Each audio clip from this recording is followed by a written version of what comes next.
মদ পান করা অবস্থায় তার মৃত্যু ঘটেছে, কিংবা ব্যভিচার করা অবস্থায় তার মৃত্যু ঘটেছে, কিংবা কারো উপর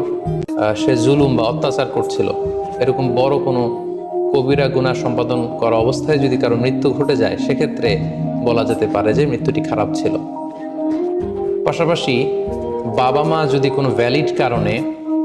সন্তানের অন্যায়ের কারণে সন্তানের প্রতি রেগে থাকেন এবং ওই অবস্থায় যদি সন্তানের মৃত্যু ঘটে,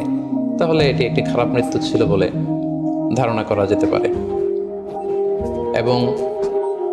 স্বামী যদি তার স্ত্রীর প্রতি রেগে থাকে কোনো স্ত্রীর অন্যায়ের কারণে এবং সেই অবস্থায় যদি স্ত্রীর মৃত্যু ঘটে, তাহলে এই মৃত্যুটি মন্দ মৃত্যু বা খারাপ বিদায় ছিল বলে আমরা ধারণা করতে পারি। সবশেষে বলবো যে